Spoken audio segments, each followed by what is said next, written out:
उसके बाद जो अमेंडमेंट आपका हुआ था 42nd अमेंडमेंट। तो अगर हम देखते हैं कि जो इमरजेंसी है उसके प्रोविजन क्या क्या है, कहाँ पे दिए गए हैं, किस आर्टिकल से लेके शुरू होते हैं, कहाँ पे उनका एंड हो जाता है, किस पार्ट में दिए गए हैं और किन ग्राउंड्स पर उनको लगाया जा सकता है, इम्पोज किया जा सकता है। तो देखिएगा, जो हमारा इंडियन कॉन्स्टिट्यूशन है वहां पे प्रोविजन किया गया है, these provisions outlined in article 352 to article 360, 352 352 to article 360, यानी कि 352 से लेके 360 तक, under part 18 of the constitution. Part 18 के आर्टिकल 52 से लेकर आर्टिकल 360 तक इमरजेंसी के बारे में बताया गया है, इमरजेंसी प्रोविजंस किए गए हैं। So article 352 to article 360 under part 18 of the constitution empower the government with special powers during times of emergency। तो कुछ स्पेशल पावर दी गई है गवर्नमेंट को जब इमरजेंसी लगाई जाती है। The emergency provisions in Indian constitution draw inspiration from Germany, Weimar constitution।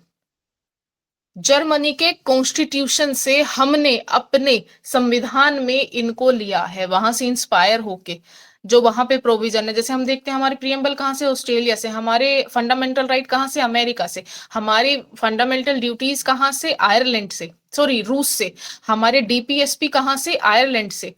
तो ये सब क्या कि पूरा जो हमारा संविधान है वो जो विश्व के संविधान है उनकी जो जो चीजें अच्छी लगी वो हमने अपने यहाँ पर क्या कर लिया, उसको प्रोविजंस में डाल दिया।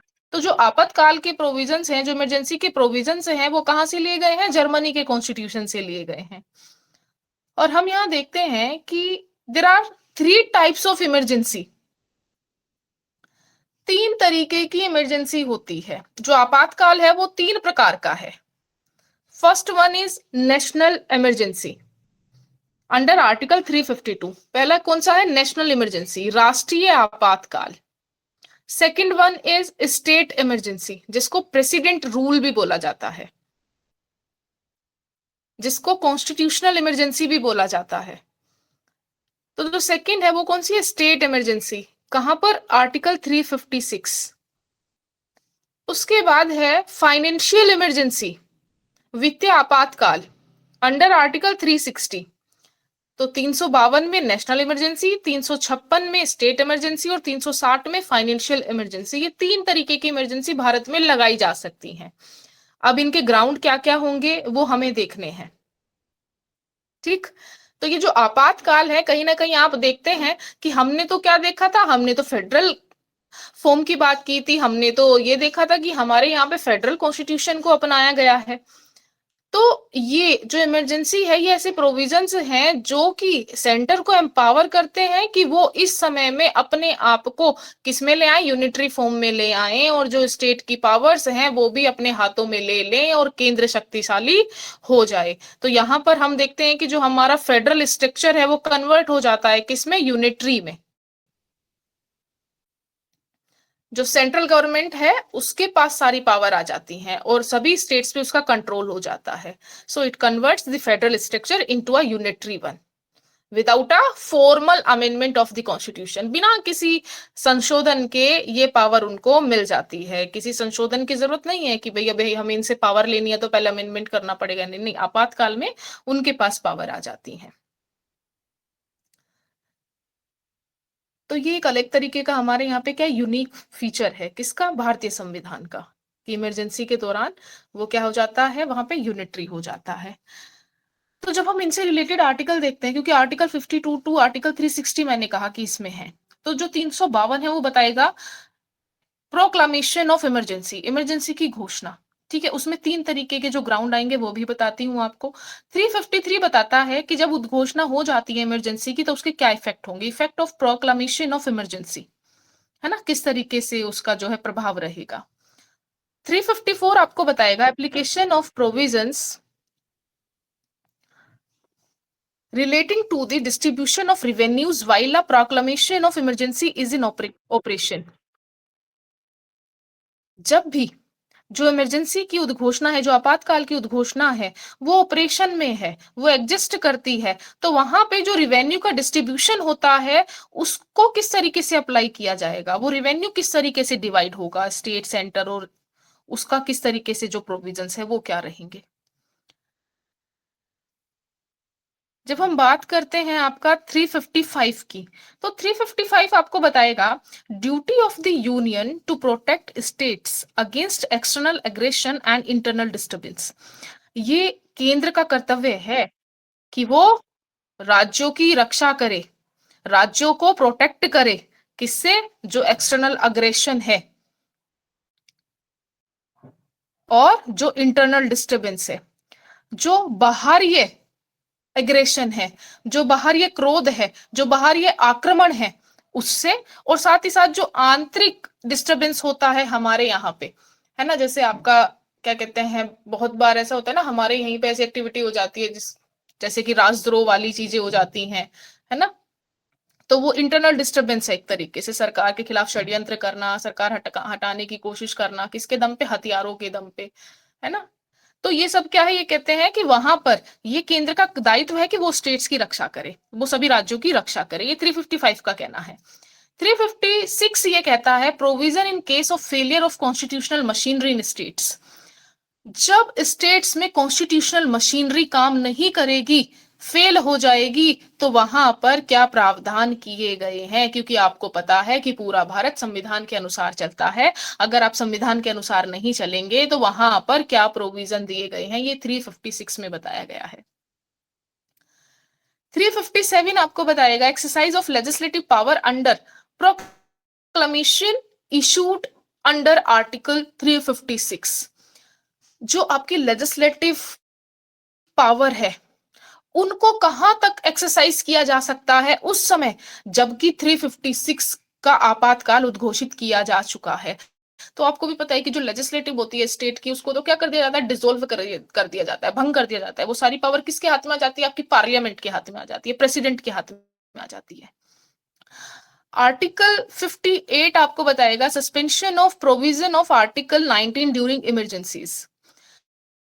जब इमरजेंसी या आपातकाल लगाया जाता है उस समय आर्टिकल 19 अपने आप सस्पेंड हो जाता है, ऑटोमेटिकली सस्पेंड हो जाता है। इसको सस्पेंड करने की आवश्यकता नहीं है, अलग से आप उद्घोषणा नहीं करेंगे, अलग से डिक्लेरेशन करने की जरूरत नहीं है, बल्कि ये अपने आप ही सस्पेंड हो जाएगा, ऐसा कहना है 358 का।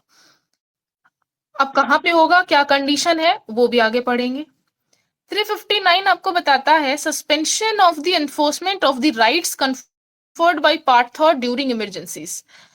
पार्ट 3 में, क्योंकि आपको पता है कि आर्टिकल 12 टू 35 तक आपके फंडामेंटल राइट्स दिए गए हैं, तो आर्टिकल 19 तो अपने आप ही सस्पेंड हो जाता है, ये 358 का कहना है। उसके लिए अलग से प्रोक्लेमेशन करने की जरूरत नहीं है, अलग से उसके लिए डिक्लेरेशन करने की जरूरत नहीं है।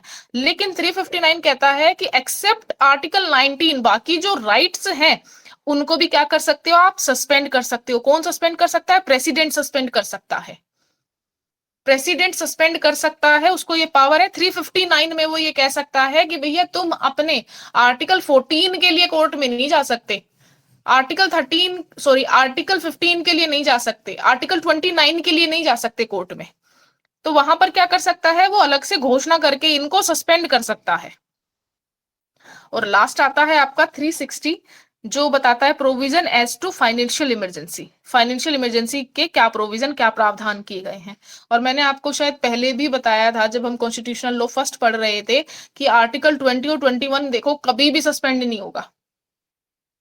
एडीएम जबलपुर वर्सेस शिवकांत शुक्ला का जो केस था, जो कि इमरजेंसी के दौरान उन सबको बंद कर दिया गया था जेल में, जो अपोजिट पार्टी के जो अपोजिशन के लीडर्स थे उनको जब बंद कर दिया गया था अंदर जेल में, तो ये कहना था, उन्होंने इसी चीज को चैलेंज किया था कि भैया हमारी जो दैहिक स्वतंत्रता है उसको आप कैसे छीन सकते हो, हमारा आर्टिकल 21 है उसको आप कैसे छीन सकते हो, नहीं छीन सकते आप हमें अपने खिलाफ गवाही देने के लिए बाध्य नहीं कर सकते हैं, आप हम पे कोई नया लॉ इंपोज नहीं कर सकते हैं। तो ये वही केस है जिसमें ये सभी पार्टी थे जो अपोजिशन के लीडर थे।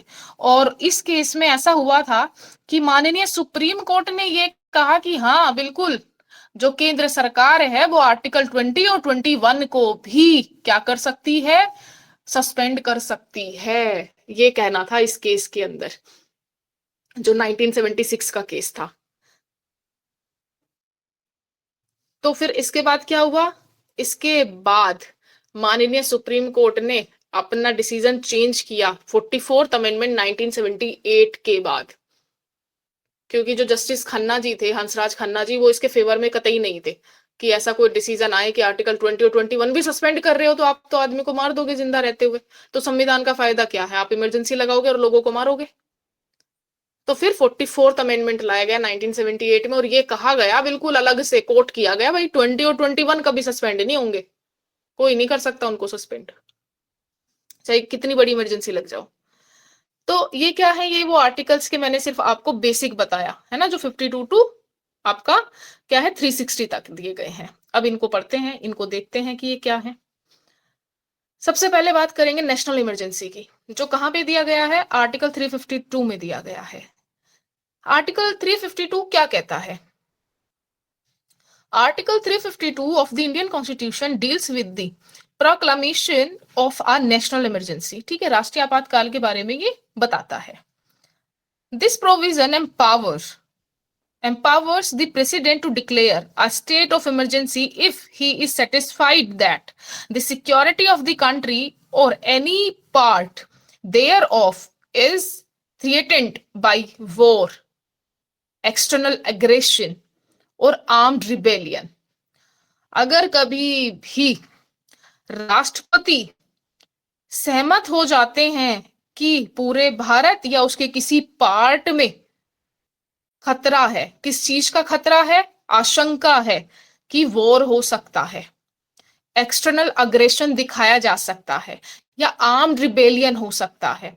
देखिए, वॉर का अर्थ होता है कि जहां पर ऑफिशियली घोषणा की जाती है कि भाई हम उस कंट्री के साथ वॉर करने जा रहे हैं, ठीक है ना। हमने क्या किया है, दूसरी कंट्री को अपना शत्रु घोषित कर दिया है और वॉर की घोषणा हो गई है कि भाई इनके साथ हमें वॉर करना है, और दूसरी कंट्री को भी पता है कि ये जो कंट्री है हमसे वॉर करना चाहती है, और दोनों तैयार हैं एक दूसरे को लेके वॉर के लिए।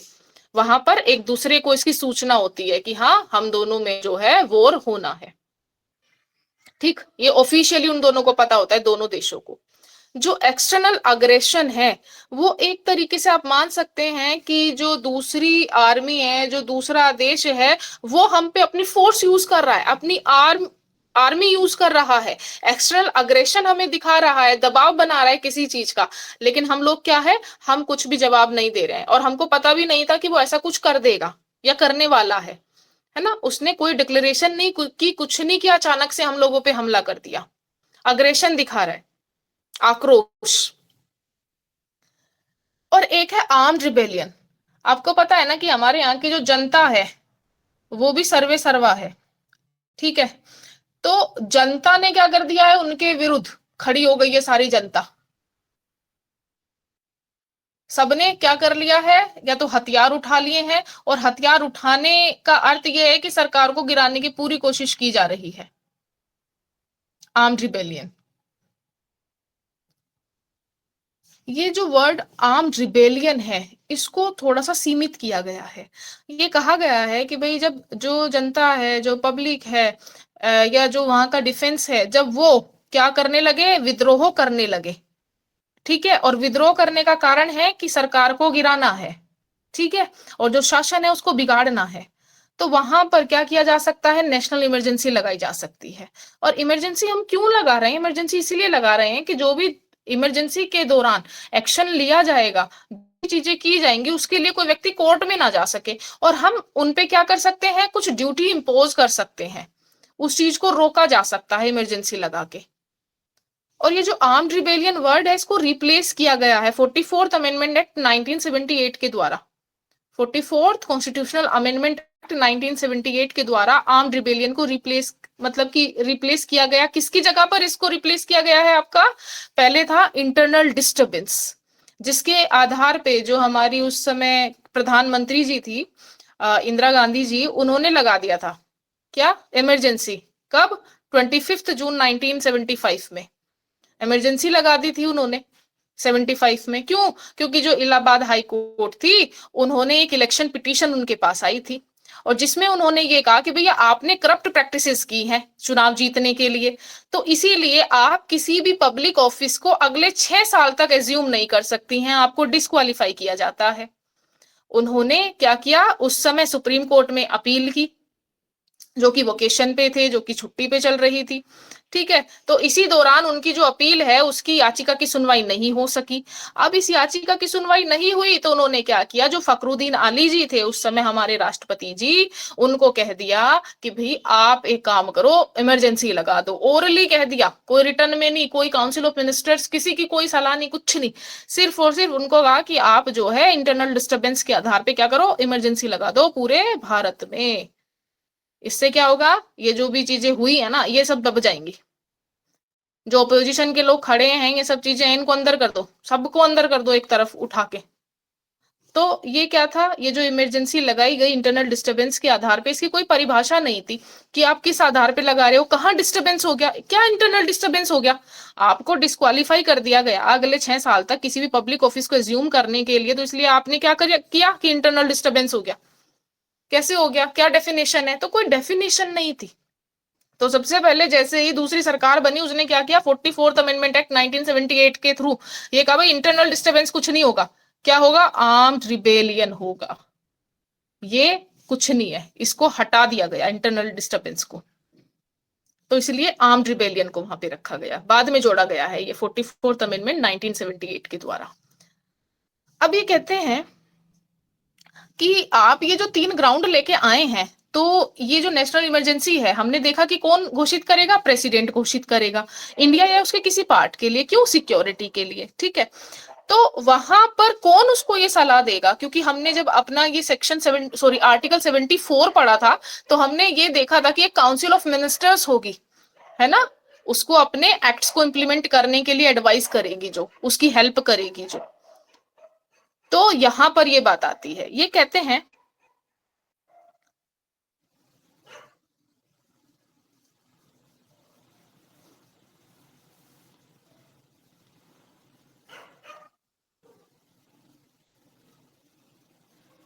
द अरे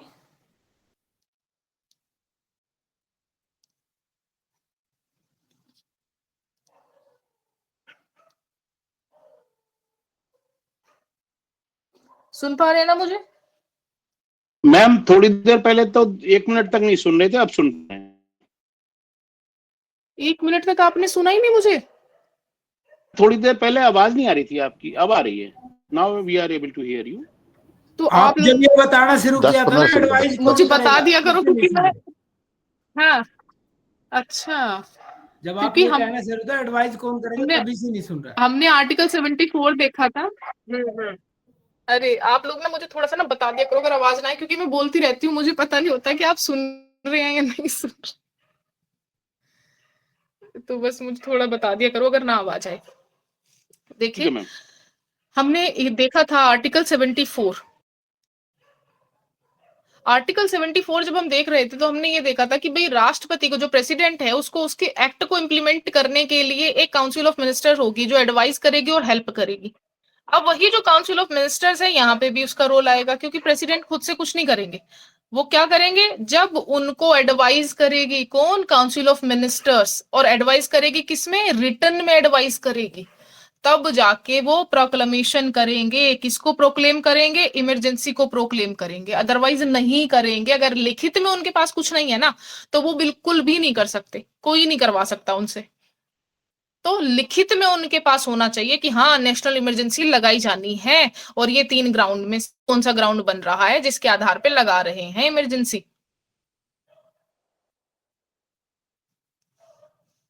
The declaration grants the executive vast power to suspend fundamental rights, allowing the government to take necessary measures to address the crisis effectively.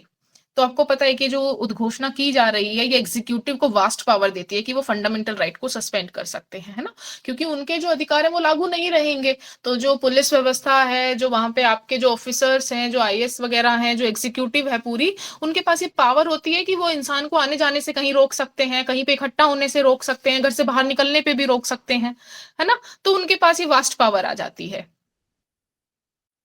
ये कहते हैं the proclamation of a national emergency must be laid before each house of parliament and can be revoked or extended through parliamentary approval।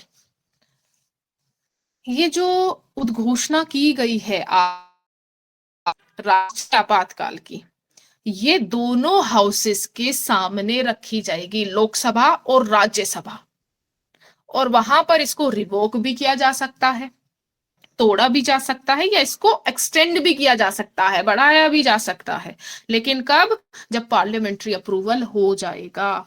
ये कहते हैं कि एक तो पहले क्या था, 44th अमेंडमेंट 1978 जो आया था उसने ये कहा था कि भैया कोई भी जब आप प्रोक्लामेशन करेंगे तो वो काउंसिल ऑफ मिनिस्टर्स के रिटन स्टेटमेंट पर करेंगे, रिटन एडवाइस पर करेंगे, otherwise you can not declare emergency. तो क्या रिटन एडवाइस बहुत जरूरी हो गई 44th अमेंडमेंट 1978 के बाद से, उसके बिना नहीं करेंगे।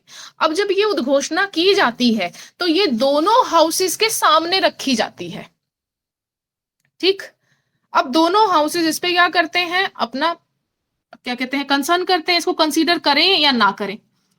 तो कहते हैं कि ऐसी कोई भी उद्घोषणा या ऐसी कोई भी घोषणा पार्लियामेंट के हर एक सदन के सामने रखी जाएगी और 1 महीने की समाप्ति पर, एक्सपायरी ऑफ 1 मंथ, ये इफेक्ट में नहीं रहेगी जब तक कि इससे पहले दोनों हाउसेस ने एक रेजोल्यूशन द्वारा इसको कंसेंट ना दे दी हो। यानी कि कंसेंट देनी बहुत जरूरी है, तभी ये अगले 6 महीने तक टिकी रहेगी। अदरवाइज अगर उन्होंने ना तो इसको अप्रूव किया ना डिसअप्रूव किया तो ये क्या हो गई आपकी, 1 महीने बाद अपने आप ही खत्म हो जाएगी। तो या तो आप अप्रूवल दो, 6 महीने के लिए इसको बढ़ा दो, अगर आप अप्रूवल नहीं दे रहे तो 1 महीने बाद अपने आप समाप्त हो जाएगी, या फिर आप इसको क्या कर दो, डिसअप्रूव कर दो, तो ये समाप्त हो जाएगी, खत्म हो जाएगी। सुन पा रहे हैं ना सभी, आवाज तो है ना?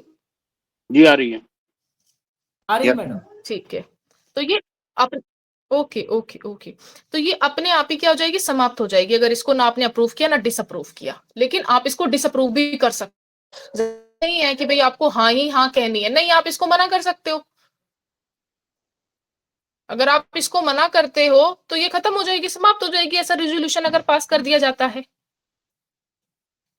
लेकिन ये कहते हैं कि अगर लोकसभा डिसोल्व हो चुकी है ना, डिसोल्व हो गई, और कोई भी रेजोल्यूशन पास करने से पहले इस 1 महीने में भंग हो जाए, या तो देखिए जब डिक्लेरेशन की गई है उससे पहले वो डिसोल्व हो चुकी है, या फिर इसके डिक्लेयर होने के बाद वो डिसोल्व हो जाती है बिना किसी रेजोल्यूशन को पास किए 1 महीने के अंदर, और राज्यसभा डिक्लेरेशन को पास कर दे, अपनी कंसेंट दे दे, तो लोकसभा के जब वो दोबारा से बनती है, दोबारा सेशन में आएगी, उसके बाद पहली मीटिंग से 1 महीने के बाद ही अपने आप खत्म हो जाएगी, एक्सपायर हो जाएगी, जब तक कि इससे पहले लोकसभा इसको पास ना कर दे। तो यहाँ पर आप देखते हैं कि सबसे अच्छा तरीका क्या होता है कि मान लीजिए लोकसभा भंग करवानी है ना, आपको भी पता है कि काउंसिल ऑफ मिनिस्टर्स के ही स्टेटमेंट पर या उनके एडवाइस पर ही प्रेसिडेंट को काम करना है। और जब हम बात करते हैं लोकसभा के रेजोल्यूशन की कि वो किस तरीके से डिसोल्व हो सकती है, तो उसका कोई ग्राउंड नहीं दिया गया स्पेसिफिकली कि नहीं ये ग्राउंड है, इन पे इसको डिसोल्व किया जा सकता है। तो काउंसिल ऑफ मिनिस्टर्स अगर प्रेसिडेंट को कहे कि आपको जो है लोकसभा को डिसोल्व करना है, ठीक है, उसमें वो अपना कारण बता दे, जो भी बताना है। कारण तो देखिए बताते हैं, तो कारण उन्होंने बता दिया कि ऐसे ऐसे है, भले ही अब जेन्युइन है या नहीं है, तो वहां पर वो क्या करेंगे, उसको भंग कर देंगे। भंग करने के बाद आपको पता है काउंसिल ऑफ मिनिस्टर्स परपेचुअल है, वो मरती नहीं है जब तक कि दूसरी जो है अपॉइंट ना हो जाए। तो फिर वो उनको एक एडवाइस करती है रिटर्न में कि आपको नेशनल इमरजेंसी घोषित करनी है। अब वो घोषित कर देते हैं, या फिर घोषित करने के बाद उनको लोकसभा को डिसोल्व करने के लिए कह देती है, ठीक है, उसमें कोई भी रेजोल्यूशन नहीं गया। अब जो राज्यसभा है वहां से वो पास हो जाता है, तो जब लोकसभा बनेगी, जब लोकसभा जो है अपने सेशन में आती है, तो उसकी कहते हैं पहली मीटिंग से 1 महीने के बाद ही अपने आप समाप्त हो जाती है। और अगर वो सेशन में नहीं आ पा रही है किसी कारण से, तो वहां पर क्या है, जो राज्यसभा है अगर वो इसको पास करती रहेगी तो ये चलती रहेगी, कंटिन्यूटी में रहेगी। और एक बार में इसको 6 महीने तक ही एक्सटेंड किया जा सकता है। और कितना एक्सटेंड किया जा सकता है इसकी कोई लिमिट नहीं है। वो 1 साल भी हो सकती है, 2 साल, 5 साल, 10 साल, 20 साल। जो नेशनल इमरजेंसी है उसकी कोई लिमिट नहीं दी गई है कि नहीं इतनी ही दिनों तक लगाई जा सकती है, इसके बाद तक नहीं लगाई जा सकती, नहीं, इसकी कोई लिमिट नहीं है। ऐसा हम कब देखते हैं, हम देखते हैं कि हमारे यहाँ पर जो 3 बार नेशनल इमरजेंसी लगी है, अब वो तीनों बार कब कब लगी है, जैसे एक हमारी 1962 में लगी, चाइना वॉर के दौरान। उसके बाद हमारी लगी थी 1971 में, जब पाकिस्तान के साथ हमारा वॉर हुआ था बांग्लादेश को लेके। उसके बाद हमारी लगी थी 1975 में। पहली लगी हमारी चाइना वॉर के दौरान 1962 में, फिर लगी 1971 में पाकिस्तान वॉर के दौरान, और थर्ड इमरजेंसी हमने इंटरनल डिस्टरबेंस के आधार पे लगाई थी। तो ये जो आप देखते हो ना, पहली इमरजेंसी थी 1962, ये कब जाके समाप्त हुई थी, 1968 में। ये शुरू की गई थी 26 अक्टूबर 1962, 26 अक्टूबर 1962, और कब खत्म, जनवरी 1968।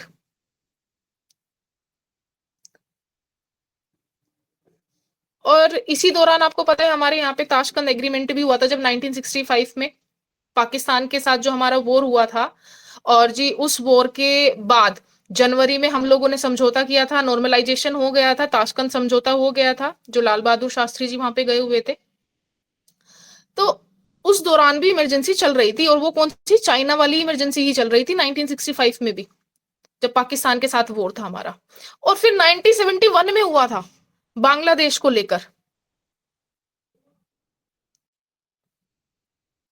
और इस जो 1971 की उद्घोषणा थी, डिक्लेरेशन की गई थी, वो आपको पता है कब खत्म हुई, 1977 में। यानी कि जो हमारी इंटरनल डिस्टरबेंस के आधार पे इमरजेंसी लगाई गई थी, उस दौरान हमारी वो पाकिस्तान वाली इमरजेंसी एग्जिस्ट कर रही थी, खत्म नहीं हुई थी। और उसके बाद 1975 के बाद 1977 में लास्ट हो गई, जो 3 इमरजेंसी की हम बात करते हैं, जो लगी है नेशनल इमरजेंसी भारत में। 2 इमरजेंसी ओवरलैप करी हैं फिर मैम, 71 वाली जो 77 में खत्म हुई। हाँ, ये वही तो मैं आपको कह रही हूँ कि ऐसा नहीं है कि कोई लिमिट है कि इतने साल के लिए लगेगी, उतने साल के लिए लगेगी। ये क्या हो रहा है कि देखो, एक ये भी ओवरलैप की थी, जो 1962 में चाइना वॉर था, और 1965 में पाकिस्तान ने भी वॉर कर दिया था हमारे साथ। हाँ जी, तो जरूरत ही नहीं तो थी, उस समय भी इमरजेंसी चल रही थी हमारे यहाँ। 65 में जरूरत ही नहीं पड़ी वोट चल। लेकिन ये 75 में जो इंटरनल लगाई इन्होंने, हाँ। वो नहीं भी लगाते तो अभी फंडामेंटल राइट तो पहले से सस्पेंडेड थे 70 से 1 वाली इमरजेंसी में।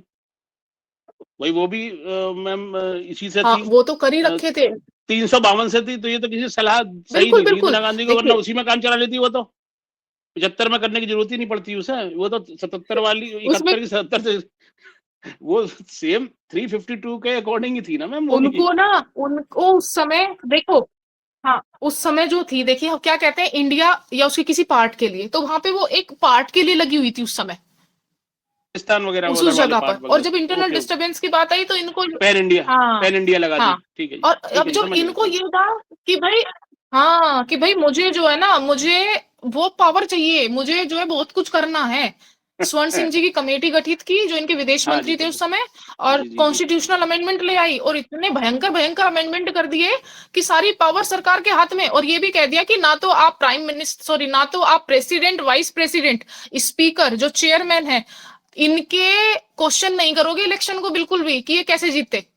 हाँ, आप वो नहीं जो कर, है आज भी जुडिशियल नहीं रिव्यू होते, नहीं कर सकते इस चीज का। आज भी नहीं हो सकते वो तो। आप इलेक्शन, हाँ, नहीं, अब तो हो सकता है। किस आर्टिकल में कर ये कह रहे हैं कि भाई आप बिल्कुल नहीं जुडिशियल रिव्यू कर सकते हो। अब क्या है, इलेक्शन आपको जो पावर दी गई है इलेक्शन के लिए, तो एक देखिए आपका एक अलग एक्ट बनाया गया है, रिप्रेजेंटेटिव एक्ट है जो 1951 का। और उसके अलावा भी ये कहा गया है कि भाई कभी भी अगर ऐसा लगता है कि जो इलेक्शन किया गया है वो आपके जो नेचुरल जस्टिस है उसको फॉलो नहीं किया गया है, वहां पर उन सिद्धांतों को फॉलो नहीं किया गया है, तो सुप्रीम कोर्ट जुडिशियल रिव्यू कर सकता है। ये पावर कहीं नहीं है कि भाई वो नहीं कर सकता है, क्वेश्चन किया जा सकता है वहां पर। सुप्रीम कोर्ट के पास पावर है। क्यों? क्योंकि वो रिप्रेजेंटेशन एक्ट संविधान में, का संरक्षक है।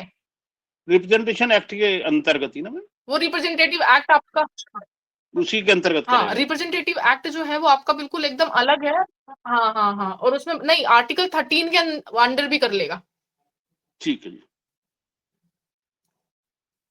जब भी उसको ये मैडम ये लगेगा जी कि मान लो संविधान का जो आधारभूत ढांचा है। ये जो है लोकसभा डिजोल्ड है और राज्यसभा में वो नहीं है, बहुमत नहीं है, तो एक्सटेंड नहीं कर सकते ना। हाँ नहीं, नहीं कर सकती। नो, पास होना चाहिए राज्यसभा से भी। अच्छा, कैसे पास होना चाहिए ये क्वेश्चन आता है, तो पास होना चाहिए स्पेशल मेजोरिटी से। अब जब स्पेशल मेजोरिटी की हम बात करते हैं, पहले तो ये सिंपल मेजोरिटी से था, मैं आपको बताऊं 44th अमेंडमेंट एक्ट से पहले सिंपल मेजोरिटी मतलब 50% of the total strength of the house, यानी कि 50% का जो है अगर उस पर अप्रूवल है तो वो पास हो जाएगा रेजोल्यूशन। लेकिन 44th अमेंडमेंट 1978 से क्या कर दिया गया, स्पेशल मेजोरिटी वर्ड जोड़ दिया गया इसमें, कि भाई जब भी आप नेशनल इमरजेंसी लगाना चाहते हैं तो वहां पर स्पेशल मेजोरिटी चाहिए दोनों हाउसेस की। अब स्पेशल मेजोरिटी कैसे चाहिए हमें? हमें टोटल स्ट्रेंथ 50%। मेजोरिटी और टोटल स्ट्रेंथ मतलब का कि आप मान लीजिए अभी हमारी स्ट्रेंथ जैसे 552 है, हाँ जी हाँ जी जी। जैसे 552 है, उसमें से 50% का भी चाहिए हमें अप्रूवल, और जो उस समय प्रेजेंट है और वोट कर रहे हैं उनकी 2/3 मेजोरिटी चाहिए।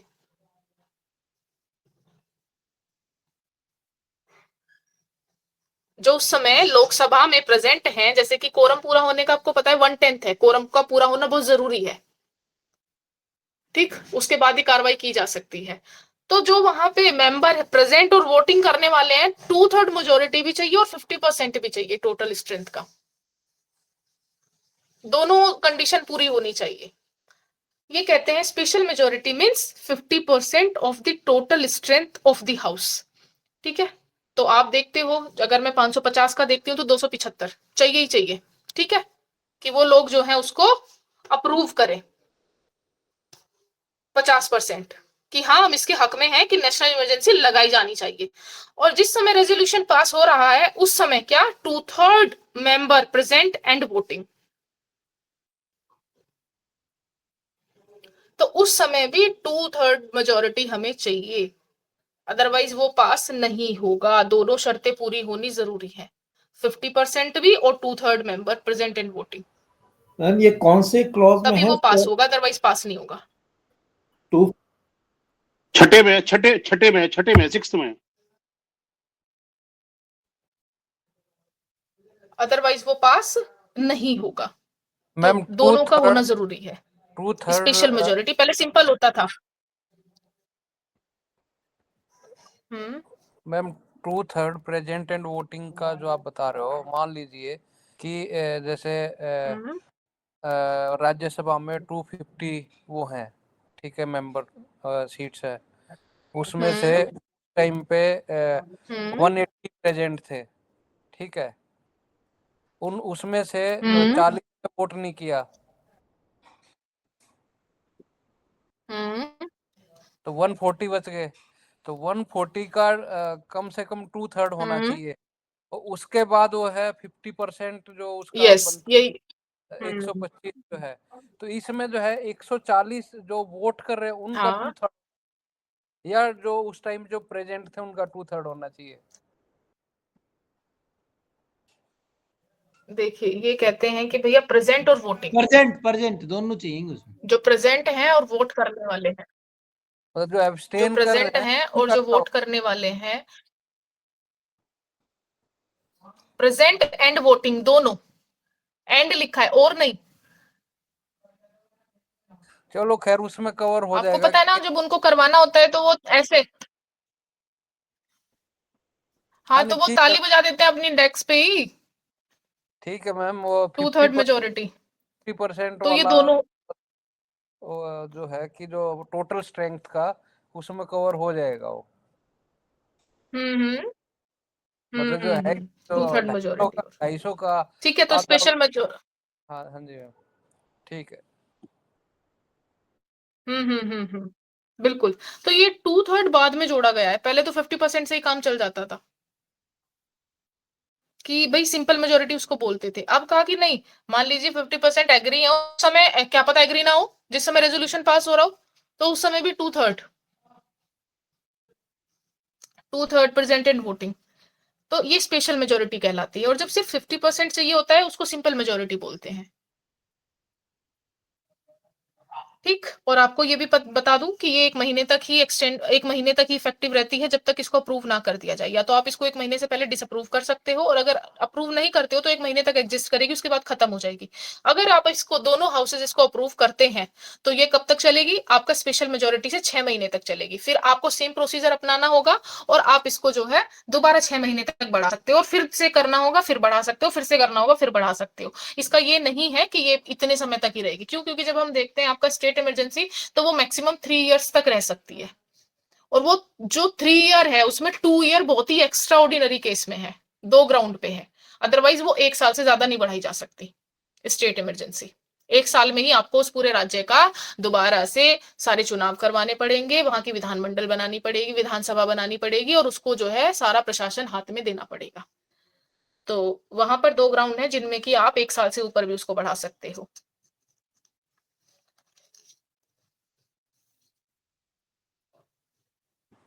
मैम इसमें जैसे लोक आपने बताया लोकसभा भंग है और राज्यसभा ने पास कर दिया इमरजेंसी रिवॉल्यूशन, तो जब भी मान लो 5 महीने या 7 महीने बाद इलेक्शन हुआ, और उसके इलेक्शन के भी बाद जैसे पहली मीटिंग इसकी लोकसभा की हुई 1 महीने बाद, तो जब भी पहली मीटिंग होगा उसी में ये जो है इमरजेंसी को जो है इनको रेटिफाई करना पड़ेगा, या उसका उसमें वो कोई करना डिसीजन पड़ेगा, नहीं तो 1 महीने बाद अपने आप खत्म हो जाएगी।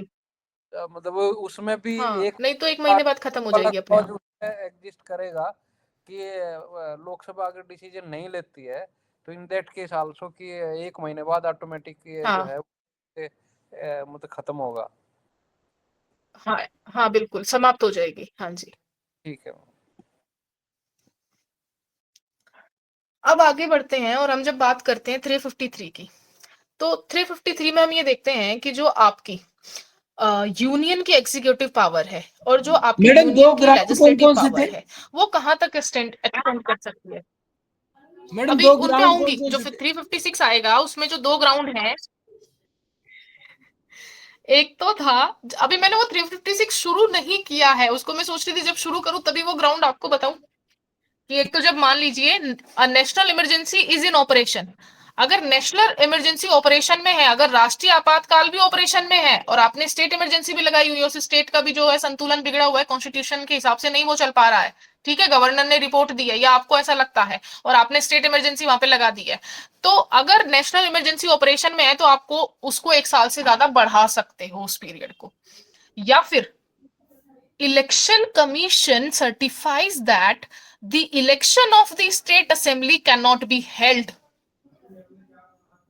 या फिर इलेक्शन कमीशन ये सर्टिफाई करे कि उस स्टेट में स्टेट असेंबली का इलेक्शन नहीं कराया जा सकता है बिना इमरजेंसी लगाए, तो आप इसको एक्सटेंड रखिए, आप इसको कंटिन्यू रखिए, तो तब उसको एक्सटेंड किया जा सकता है।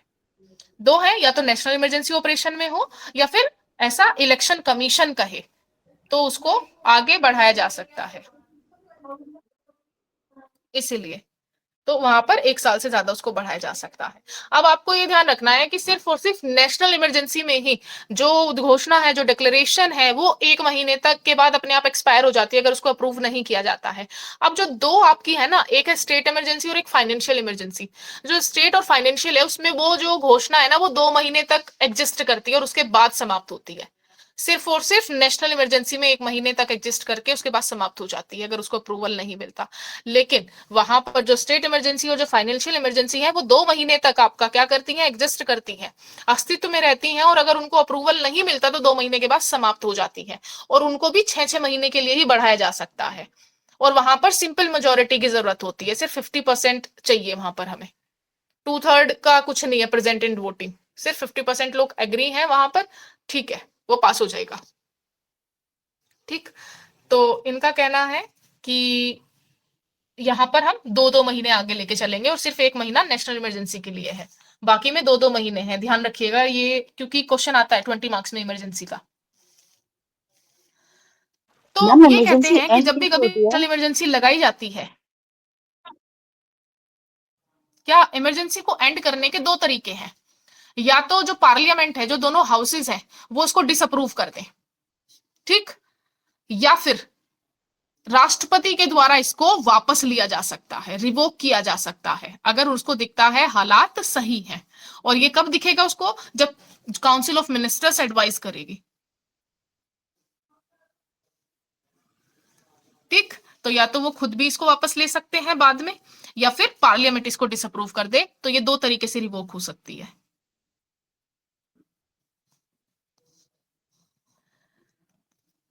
अब हम ये देख रहे थे कि जो आपकी सेंटर है, जो आपका केंद्र है, वो किसी भी स्टेट को डायरेक्शन दे सकता है कि वो अपनी एग्जीक्यूटिव पावर को किस तरीके से यूज करे। उनको डायरेक्शन दे सकता है कि आपको अपनी एग्जीक्यूटिव पावर किस तरीके से यूज करनी है, कहां पर आपको पुलिस फोर्स तैनात करनी है, कहां पे आपको आपके आईएएस वगैरह का ट्रांसफर करना है, कहां पे क्या चीजें होनी है। ठीक है, वो पूरा अपना एग्जीक्यूटिव को उनको बता सकता है कि आपकी जो एग्जीक्यूटिव पावर है आपको इस तरीके से यूज करनी है, वो डायरेक्शन दे सकती है। कौन, सेंटर। साथ ही साथ वो कहते हैं कि जब नेशनल इमरजेंसी एग्जिस्ट करती है तो वहां पर पार्लियामेंट उन सब्जेक्ट्स के रिलेशन में भी, उन सब्जेक्ट के बारे में भी जो यूनियन लिस्ट में नहीं है, लॉ बनाकर यूनियन या इसकी जो अधिकारी हैं, जो ऑफिसर्स हैं, उनको पावर दे सकती है या उन पर कोई ड्यूटी इंपोज कर सकती है। तो यहां पर हम देख रहे हैं कि जो यूनियन है, जो यूनियन पार्लियामेंट है, वो स्टेट लिस्ट के विषयों पर भी कानून बनाने का अधिकार रखती है जब इमरजेंसी घोषित हो जाए। और ये हमने कहाँ देखा था, 250 में भी देखा था, जब हम देख रहे थे कि कब कब जो है आपका पार्लियामेंट कानून बना सकती है स्टेट लिस्ट में। तो हमने देखा जब 2 या 2 से ज्यादा राज्य एग्री करते हैं, जब राज्यसभा एक रेजोल्यूशन पास कर देती है, या जब इमरजेंसी घोषित हो जाती है, या जब कोई इंटरनेशनल एग्रीमेंट होता है। यही तो 4 ग्राउंड देखे थे हमने। तो एक ग्राउंड ये भी था आपातकाल वाला। तो यही तो कह रहे हैं कि भैया जब नेशनल इमरजेंसी लगाई जाती है तो उस दौरान जो एग्जीक्यूटिव पावर है वो उसको भी डायरेक्शन दे सकती है किस तरीके से आपको यूज करना है, और जो वहां की पार्लियामेंट्री पावर है, जो लेजिस्लेटिव पावर है, उनको भी डायरेक्शन दे सकती है और स्टेट लिस्ट के विषयों पर कानून भी बना सकती है।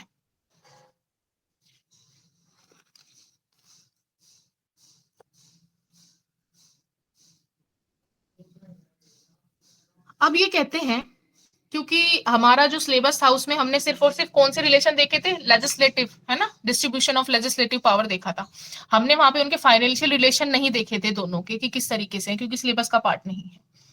तो जो आपका 354 है वो यही बताता है, जो कहता है कि जब भी कभी नेशनल इमरजेंसी को डिक्लेयर किया जाता है तो वहां पर प्रेसिडेंट के ऑर्डर के थ्रू आर्टिकल 268 टू 279 तक के प्रोविजंस में चेंजेस किए जा सकते हैं या कुछ एक्सेप्शंस क्रिएट किए जा सकते हैं, और ऐसा ऑर्डर पार्लियामेंट के हर एक हाउस के सामने रखा जाएगा और उस फाइनेंशियल ईयर के बाद प्रभावी नहीं होगा, इफेक्ट में नहीं रहेगा जिसमें डिक्लेरेशन समाप्त हुई हो। तो ये कह रहे हैं कि जो केंद्र और राज्यों के बीच में वित्तीय संबंध होते हैं कि किस तरीके से रिवेन्यू दोनों में बढ़ता है, ठीक है ना, क्या प्रोविजंस हैं वो, तो वहां पर उनमें राष्ट्रपति उस समय चेंजेस भी कर सकता है जब नेशनल इमरजेंसी लगाई गई है कि भाई इतना हिस्सा स्टेट को मान लीजिए 70-50 है, सॉरी मान लीजिए 70-30 है, तो उसको वो उस समय 20 भी कर सकता है, ठीक है, या उसको बढ़ा भी सकता है। तो चेंजेस किए जा सकते हैं जो आपके रिवेन्यू से रिलेटेड प्रोविजंस हैं, और या फिर कोई एक्सेप्शंस भी वो उनमें डाल सकता है कि प्रोवाइडेड दैट, और ये जब भी वो ऐसा कोई चेंज करेगा तो वो पार्लियामेंट के सामने रखा जाएगा और उस फाइनेंशियल ईयर के बाद वो इफेक्टिव में नहीं रहेगा जिस समय डिक्लेरेशन समाप्त हुई है। मान लीजिए 2025 में की गई है, ठीक है, तो 2025 में उसने डिक्लेरेशन जो है वो समाप्त हो गई है और वॉइड हो गई है, रिवोक हो गई है, तो उसके बाद वो उसका कोई अर्थ नहीं रहेगा, है ना। फाइनेंशियल ईयर आपका कौन सा वाला शुरू होता है, कब से होता है, कौन सी डेट है? मार्च से शुरू होता है 1 अप्रैल। या 1 अप्रैल से 31 मार्च तक, 1 अप्रैल से है ना? 1 अप्रैल से 31 मार्च तक, तो वही आपका उसी दौरान वो फिर समाप्त हो जाएगा। तो ये कहते हैं। अब जो इसमें मेन है, सबसे ज्यादा इंपॉर्टेंट है, जिन पे विवाद होता है हमेशा, जिसके लिए जो है बात है कि क्योंकि हमारे जो हम नागरिक हैं उनके लिए 358 और 359 ये बहुत इंपॉर्टेंट हो जाते हैं, क्योंकि ये दोनों बात करते हैं हमारे फंडामेंटल राइट को सस्पेंड करने की। तो जो 358 है वो ये कहता है कि जो आर्टिकल 19 के अंदर हमें फ्रीडम दी गई है ना, कि हम क्या कर सकते हैं, हमारे पास freedom of speech and expression है, हमारे पास यूनियन बनाने की है, हम जो है विदाउट आर्म सभा कर सकते हैं, हम कहीं भी आ जा सकते हैं, हम कोई कहीं पे भी रह सकते हैं, हम कहीं पर भी व्यापार कर सकते हैं। तो 6 फ्रीडम हमें दी गई है। अब ये जो 6 फ्रीडम है ये ऑटोमेटिकली सस्पेंड हो जाती है जब भी कभी वॉर और एक्सटर्नल अग्रेशन की डिक्लेरेशन की जाती है। 2 कंडीशन ये कहते हैं, 2 कंडीशन। कौन कौन सी कंडीशन? या तो वॉर डिक्लेयर हो गया है या फिर एक्सटर्नल अग्रेशन के आधार पे नेशनल इमरजेंसी लगाई गई है। तो 2 आधार पे जब इमरजेंसी लगाई जाती है तब ये सस्पेंड हो जाता है ऑटोमेटिकली। आर्म्ड रिबेलियन पर ये सस्पेंड नहीं होता है। 2 ग्राउंड पे सस्पेंड होता है आर्टिकल 19। या तो जब वॉर के आधार पे हमने नेशनल इमरजेंसी लगाई है तो अपने आप ही समाप्त हो जाएगी, इसको सस्पेंड नहीं करना अलग से। 358 कहता है अपने आप ही ऑटोमेटिकली सस्पेंड हो जाएगा। या फिर हमने एक्सटर्नल अग्रेशन के आधार पे क्या लगाया है, इमरजेंसी लगाया है, तो अपने आप ही समाप्त हो, मतलब अपने आप ही सस्पेंड हो जाएगा। और जैसे इमरजेंसी रिवोक होगी ये फिर से अपना सही हो जाएगा, अपना एग्जीक्यूशन में आ जाएगा। अब 359 में प्रेसिडेंट को पावर दी गई है कि वो आर्टिकल 12 टू लेके 35 तक जिस आर्टिकल को चाहे उसको सस्पेंड कर सकता है या सभी के सभी आर्टिकल्स को सस्पेंड कर सकता है। पर ऐसा कब तक? 44th अमेंडमेंट से पहले तक, कि वो आर्टिकल 12 से लेके 35 तक जिस भी आर्टिकल को चाहे उसको सस्पेंड कर सकता था। लेकिन अब ये कह दिया गया कि भाई आप आर्टिकल 20 और 21 को सस्पेंड नहीं कर सकते, भले ही कुछ भी हो जाए। कब से? 44th अमेंडमेंट एक्ट 1978 से। अब इन दोनों आर्टिकल्स को सस्पेंड नहीं किया जा सकता है। नेशनल इमरजेंसी लग जाओ, स्टेट इमरजेंसी लग जाओ, फाइनेंशियल इमरजेंसी लग जाओ, कोई भी इमरजेंसी लग जाओ, ये 2 आर्टिकल कभी सस्पेंड नहीं होंगे।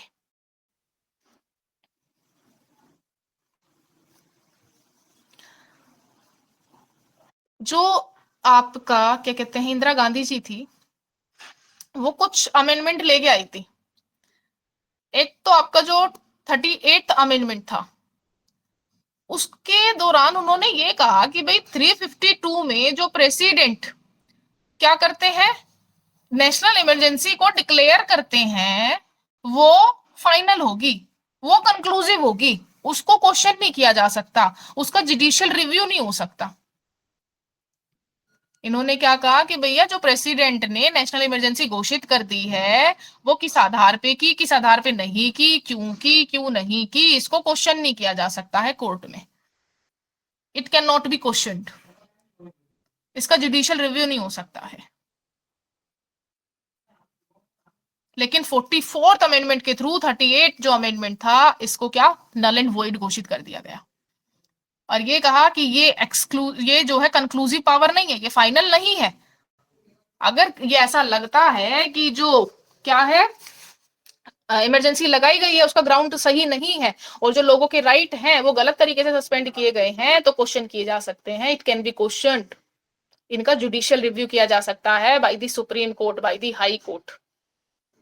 जुडिशियल रिव्यू हो सकता है क्योंकि जुडिशियल रिव्यू 2 ही कोर्ट करती हैं, तो जब प्रेसिडेंट की बात होगी तो हमेशा सुप्रीम कोर्ट।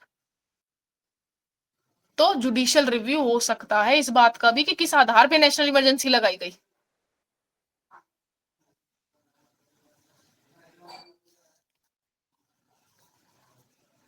एक आपका जो है लाया गया 42nd अमेंडमेंट। 42nd अमेंडमेंट क्या कहता था? 42nd अमेंडमेंट जो है ये कह रहा था, उसमें बहुत सारे मिनी कॉन्स्टिट्यूशन था, तो उसमें एक तो ये कहा गया कि जो पार्लियामेंट है वो जो उसकी अमेंडिंग पावर है उसका जुडिशियल रिव्यू नहीं हो सकता। वो संशोधन जो कर रही है भारतीय संविधान के अंदर किसी भी चीज में, उसको आप जुडिशियल रिव्यू नहीं कर सकते, उसकी अमेंडिंग पावर का आप जुडिशियल रिव्यू नहीं कर सकते, वो जो चाहे वो अमेंड कर सकती है कॉन्स्टिट्यूशन में, ठीक।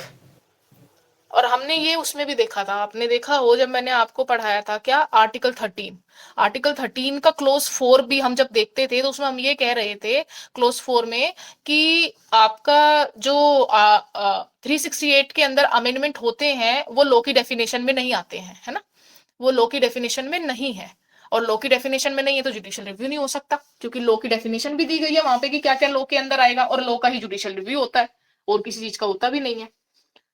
तो ये कह रहे थे कि भैया अमेंडिंग पावर को जुडिशियल रिव्यू नहीं किया जा सकता, 42nd अमेंडमेंट के थ्रू ऐसा कहा गया, तो इसको क्या कर दिया गया, इसको नॉइड कर दिया गया। ये कहा गया कि भाई Keshavananda Bharati versus union of India का जो केस था उसमें इनका ये कहना था कि आप जो है बेसिक स्ट्रक्चर को नहीं छेड़ सकते, और यही सेम बात किसमें कही गई, मिनर्वा मिल्स के केस में, Minerva mills versus union of India,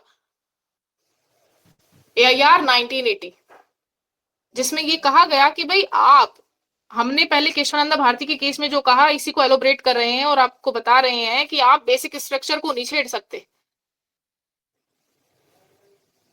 आप अमेंडिंग की पावर रखते हो, उसका जुडिशियल रिव्यू भी नहीं हो सकता, मानते हैं, लेकिन आप संविधान के जो बेसिक स्ट्रक्चर है, जो संविधान जिसके ऊपर खड़ा हुआ है, उस मूलभूत ढांचे को नहीं छेड़ सकते हैं।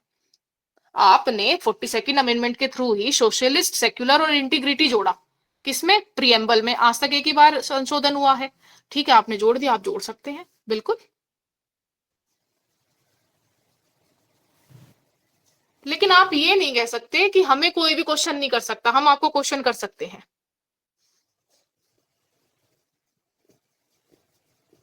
मैम सबसे खूबसूरत बात उसमें ये है फिर कि बेसिक स्ट्रक्चर कहीं डिफाइन नहीं किया, वो जुडिशरी डिसाइड करेगी। The best part is of that decision judicial review का, जो आपने बताया था पहले कि basic structure nowhere defined, but case to case they will decide, case to case they will decide. Yes, बिल्कुल बिल्कुल, है ना, क्योंकि पार्लियामेंट सोचती है मैं ऊपर हूँ, मैं सुपीरियर हूँ, मैं कुछ भी कर सकती हूँ, जब तो उसने कहा कि 368 को बिल्कुल भी हम उसके अंदर नहीं ला रहे, आप नहीं कर सकते उसका जुडिशियल रिव्यू अगर हमने कुछ भी अमेंडमेंट किया है अंडर आर्टिकल 368, क्योंकि उसी में पावर है। तो उन्होंने कहा नहीं, उसी में उन्होंने कुछ क्लोज डिसीजन 3 में और दिया 4 है जोड़ ना दिए थे 368 में। By judiciary, time to time हाँ, बताइए, तो कुछ यही बता वही तो देते हैं, कहा कुछ उन्होंने नहीं शरद जी ने कि ये समय समय पर डिसाइड किया गया है ना, उन्होंने कहा नहीं, जुडिशियल रिव्यू खुद एक आधारभूत ढांचा है, इसको भी आप अमेंड नहीं कर सकते, आर्टिकल 13 को आप अमेंड नहीं कर सकते, judicial review itself a fundamental structure of constitution, आप हमारी जुडिशियल रिव्यू की पावर नहीं ले सकते हो, आप तो ऐसे आर्टिकल 13 को वो कर दोगे अमेंड और कह दोगे कि किसी के पास कोई पावर ही नहीं है। तो ये समय समय पर डिसाइड किया गया कि क्या क्या है, और आज तक ये बिल्कुल भी कहीं पर भी एग्जॉस्टिव डेफिनेशन इसकी नहीं है कि ये है, पूर्ण तरीके से कुछ नहीं है, वो समय समय पर डिसाइड होगा कि क्या है क्या नहीं है। मैम वो बता दिया तो जुडिशरी की पावर चली जाएगी सारी, एबीसीडी कर दिया तो गई पावर। बिल्कुल, और आपको ये भी पता है कि जो जुडिशियल एक्टिविज्म आप देख रहे हैं, जो आप PIL देखते हैं, तो जो जुडिशियल एक्टिविज्म है उसी का एक नतीजा ये है, जिसको कि आप देखते हो कि बहुत बार जो हमारी पार्लियामेंट है वो बोलती है क्या हो रहा है, एक्सेसनेस हो रही है, बहुत ज्यादा जो है ये अपनी पहुंच के बाहर जा रहे हैं, बियॉन्ड दी पावर भी, बियॉन्ड दी जुडिक्शन भी कार्य कर रहे हैं, तो कहीं ना कहीं जुडिशरी एक्टिव है, वो इन चीजों को लेके अवेयर है, वो कॉन्स्टिट्यूशन का क्या है, गार्जियन है सुप्रीम कोर्ट, तो एक तरीके से पिता है, प्रतिपालक है कॉन्स्टिट्यूशन का, संरक्षक है कॉन्स्टिट्यूशन का, तो उनको ये सब चीजें देखनी और कोई नहीं क्वेश्चन कर सकता, पार्लियामेंट कानून बना के भी नहीं रोक सकती।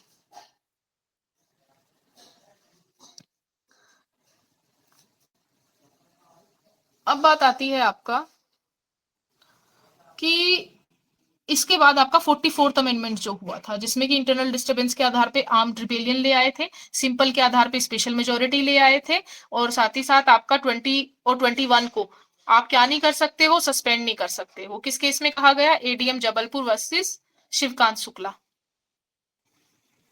इसी को हैबियस कॉर्पस केस भी कहते हैं। क्यों? क्योंकि इसमें बंदी प्रत्यक्षीकरण की याचिका लगाई गई थी और ये कहा गया था कि जितने भी लोगों को गिरफ्तार किया गया है उन सबको कोर्ट के सामने प्रस्तुत किया जाए। लेकिन कोर्ट ने क्या कहा? कोर्ट ने कहा कि आपके सारे अधिकार सस्पेंड है, तो आप ये कैसे लगा सकते हो? आप कैसे मांग कर सकते हो कि आपको पेश किया जाए? क्यों? क्योंकि आपका राइट ही नहीं है आपके पास।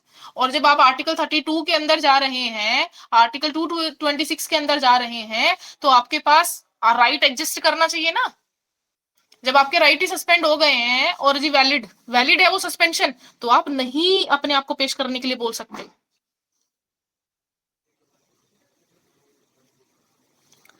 इसीलिए ठीक, ये बताया 44 और में यहीं आपने पर ये बताया कहा गया था 44th अमेंडमेंट 2/3 मेजोरिटी वाला आपने बताया एक, और एक हम्म। मैम 20 और 21 आर्टिकल रेस्टोर हम्म। हुए, और तीसरा पॉइंट क्या था मैम इसमें आर्टिकल अमेंडमेंट 44 में? थर्ड इंटरनल पॉइंट, डिस्टर्बेंस के आधार की जगह अच्छा पे आर्म्ड रिबेलियन हो गया है ना। हाँ, यस।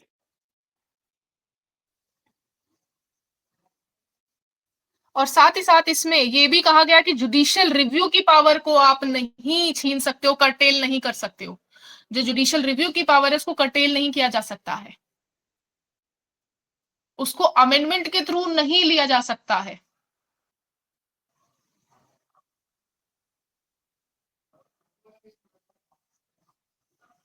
बांधा नहीं जा सकता।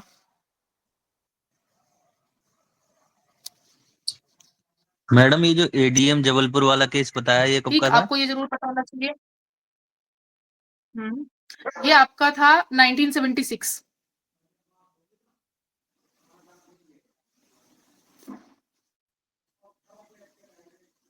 अब जो है आप देखते हैं कि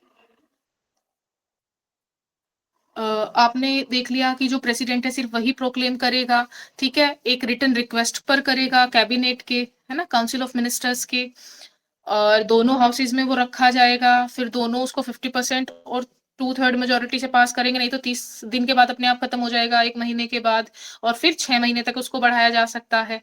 ठीक,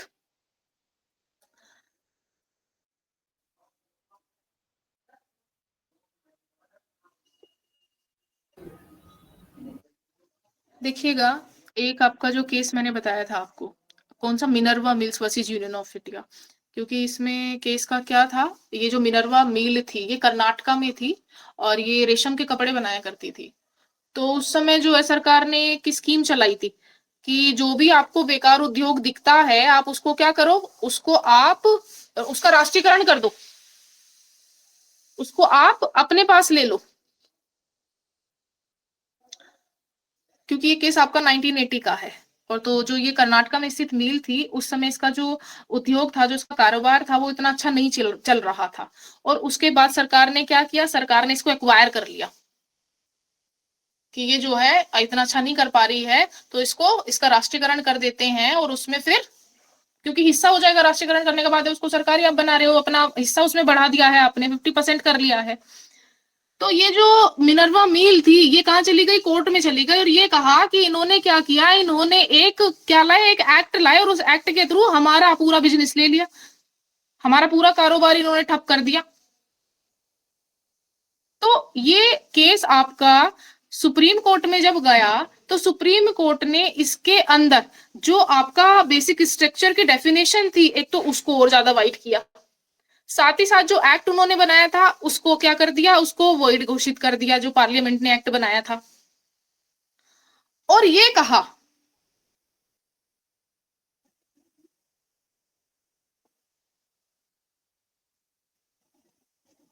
कि पहले जब हम देखते हैं, earlier the national emergency was immune to judicial review.